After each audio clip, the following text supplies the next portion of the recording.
Origin मान लिया, इससे ये मेरा जीरो हो गया, इससे इसके बीच में कहीं मेरा वाटर टेबल लाई कर रहा है। अब हमने यहाँ दिखाया है कि मेरा वाटर टेबल यहाँ कहीं लाई कर रहा है, ठीक है भाई, वाटर टेबल मेरा यहाँ लाई कर रहा है। अब हम यहाँ देखेंगे कि इसमें जो मेरा इफेक्ट करेगा, ये मेरा क्या जॉन 2 है, ये जॉन 2 का गामा ही इफेक्ट करेगा और बाकी कोई इफेक्ट नहीं करेगा। क्यों? क्योंकि क्या पानी तो मेरा यहीं तक राइज किया है। अब पानी अगर मेरा यहाँ से यहाँ राइज कर जाएगा तो मेरा क्या होगा, तब ये मेरा इफेक्ट करेगा। अभी हम बात क्या कर रहे हैं, इसकी बात कर रहे हैं सिर्फ जॉन 2 की। ध्यान रखिए केस 2 में हम क्या बात कर रहे हैं, केस 2 में बात कर रहे हैं कि जब मेरा वाटर टेबल इसके बीच में हो तो मेरा क्या होगा, ये मेरा जो गामा क्यू था, वो गामा क्यू जो पहले का सब यूनिट वेट था वही रह जाएगा। इसमें क्या होगा, चेंज होगा। तो भाई क्या चेंज होगा, इसमें हम देखते हैं क्या चेंज होगा। तो हमने यहाँ से लिख कर रखा है कि in this case surcharge zone will not be affected by the water table. मतलब ये सरचार्ज जोन हो गया, इसमें सरचार्ज जोन में कोई इफेक्ट नहीं पड़ेगा। तो चलो भाई ठीक है, किसमें इफेक्ट करेगा तो देखते हैं। Here water is with in shear zone, किसमें भाई, ये शियर जोन में है। तो hence unit weight of the soil below water table will be submerged and above water table is remain gamma table. मतलब जो यहाँ पे है, जो यहाँ पे यही इफेक्ट करेगा, जो ऊपर में है वो कोई इफेक्ट नहीं करेगा। चलिए भाई ठीक है, अब क्या इफेक्ट करेगा चलिए देखते हैं। तो इसमें हम लोग क्या निकालते हैं, नेट इफेक्टिव यूनिट वेट निकालते हैं। क्या निकालते हैं, नेट इफेक्टिव, मतलब गामा एवरेज निकालते हैं। कैसे गामा एवरेज निकाले तो देखिएगा, gamma T into D W, gamma T into D W मतलब हमने माना पहले जो यूनिट वेट था, सपोज करिए गामा टी था पूरे सॉइल का। अब पानी यहाँ से राइज होना शुरू हुआ, वैसे पानी राइज होना शुरू हुआ तो यहाँ वाला सॉइल क्या हो जाएगा, मेरा सबमर्ज हो जाएगा। यहाँ वाला क्या हो जाएगा, गामा टी जो सैचुरेशन था वो सैचुरेटेड रहेगा। तो ये गामा टी को हमने डी डब्ल्यू से मल्टीप्लाई किया और ये गामा डैश को हमने D minus B minus D W, B minus D W कहाँ से हो गया, अगर मेरा ऊपर से यहाँ से नीचे मेरा यहाँ तक सूखा है और ये पूरा लेंथ मेरा बी है, तो यहाँ से हम निकाल सकते हैं बी माइनस डी डब्ल्यू, वही निकाल सकते हैं। तो gamma T into D W, gamma T into D W इन plus gamma dash B minus D W by B, यहाँ से मेरा क्या हो जाएगा, ये एवरेज यूनिट वेट निकल जाएगा। अब हमने पहले पढ़ा था कि अल्टीमेट बियरिंग सिटी फुटिंग का क्या पढ़ा था हमने, CNC gamma Q T F N Q 1/2 B gamma into N gamma. अब गामा के जगह में हमने क्या पुट कर दिया, ये पुट कर दिया। क्यों? क्योंकि मेरा जोन 2 में है तो ये वाला ही कंपोनेंट मेरा इफेक्ट करेगा, ये वाला कंपोनेंट इफेक्ट करेगा नहीं। चलिए भाई ठीक है, हमने मान लिया। अच्छा अब हम आगे आते हैं।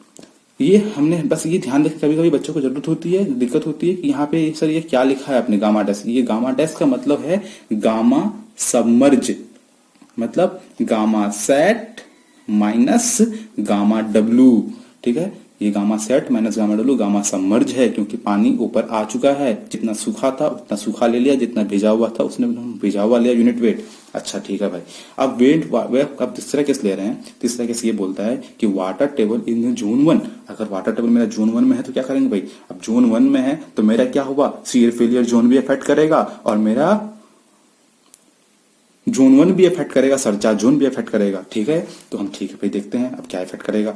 तो हम देखते हैं कि in this case zone 2 will be in the fully submerge. अब भाई जब फुल्ली सबमर्ज हो जाएगा तो यहाँ पे गामा सैचुरेशन जो था वो गामा सबमर्ज में बदल जाएगा। मतलब क्या होगा कि अगर गामा सबमर्ज, ये जो पहले सैचुरेशन था अब वो सबमर्ज में हो जाएगा। मतलब हम लोग 1/2 बी गामा एन गामा अच्छा लिखते थे, वहां गामा के बदले क्या लिखेंगे, गामा सबमर्ज लिखेंगे, ठीक है। आगे देखते हैं, समझ में आ जाएगा, कंफ्यूज ना हो आप। ये गामा सबमर्ज हो गया। अब यहाँ पे पानी आ गई हमारी, ये मेरा ग्राउंड लेवल है, ये वहां तक पानी आ गई। अब क्या करेंगे भाई, ये जोन 1 मेरा इफेक्ट हो गया, ठीक है।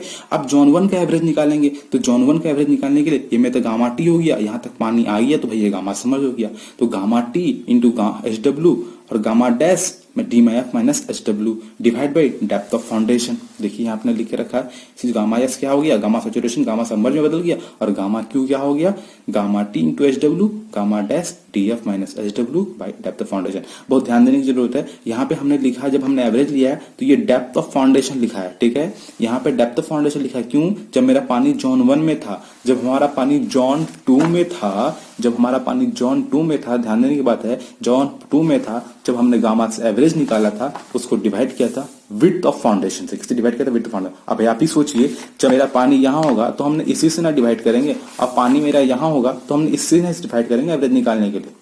समझ रहे मेरी बात को, ये मेरा यहाँ हो गया, ठीक है।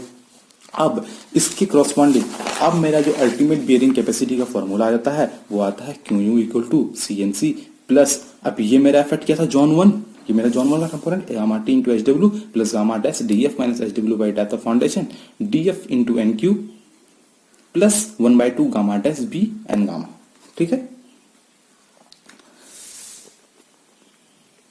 ओके, नाउ अब हम क्या सोच रहे हैं, कोई बच्चा ये सोच रहा होगा कि अगर मेरा पानी राइज करके ग्राउंड लेवल तक ही पहुंच गया, सपोज दैट एक हम फुटिंग बना रहे हैं, क्या बना रहे हैं, फुटिंग बना रहे हैं, ये मेरा फुटिंग है, ये मेरा फुटिंग है, ठीक है, ये मेरा फुटिंग, ये मेरा फुटिंग आ गया, फिटिंग बन गया। ये मेरा क्या था, सपोज दैट क्वेश्चन में दिया हुआ था ये विड्थ ऑफ फाउंडेशन दिया हुआ, चलो भाई मान लीजिए विड्थ ऑफ फाउंडेशन दिया हुआ था। अब ये मेरा क्या है, ग्राउंड लेवल है, ग्राउंड लेवल है, ग्राउंड लेवल है, ये ग्राउंड लेवल है, ठीक है, ये ग्राउंड लेवल है, ठीक है। अब मेरा जहां तक पानी का इफेक्ट कहां तक आएगा, भाई हमने पहले बताया कि जितना विड्थ होगा उतना ही तक पानी का इफेक्ट आएगा, ऐसा अजम्पशन है। उसके नीचे जो पानी होगा उसमें कोई फर्क नहीं पड़ेगा, उसके नीचे जो पानी होगा वो फर्क नहीं पड़ेगा, ठीक है भाई, ठीक है, देख लिए।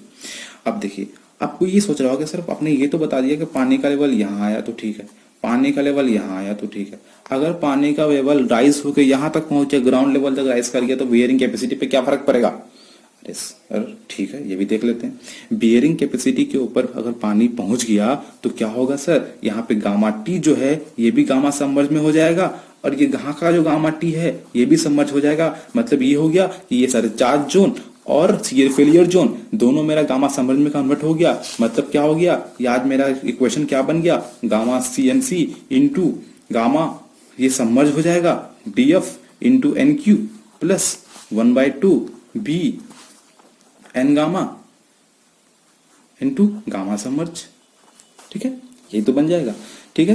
तो ये आपको क्या हो जाएगा, अल्टीमेट बेयरिंग कैपेसिटी निकल जाएगी। ये तो हमने किसके लिए निकाला, ये सिर्फ एक जनरल इक्वेशन लिखा है, किसके लिए, स्ट्रिप फुटिंग के लिए। अगर फुटिंग आपका चेंज होगा, फुटिंग का मतलब चेंज होगा, फुटिंग बोल दिया कि सर्कुलर फुटिंग है, फुटिंग बोल दिया रेक्टेंगुलर फुटिंग है, फुटिंग बोल दिया स्क्वायर फुटिंग है, तो इस केस में तरजागी ने अलग अलग रिलेशनशिप दिए हैं, इसका फॉर्मूला चेंज होता है। जैसे स्क्वायर फुटिंग में क्या होता है, 1.3 CNC gamma submerge DQ DF into NQ plus ये 1/2 इंटू 0.8 BN गामा समझ, ऐसा कुछ होता है। ये चीज अगर आपको जरूरत पड़े तो आप हमारे कमेंट सेक्शन में बता सकते हैं। ये था इफेक्ट ऑफ वाटर टेबल, काफी इजी था। अगर आपको कुछ डाउट हो तो आप हमारे कमेंट सेक्शन में डाल सकते हैं।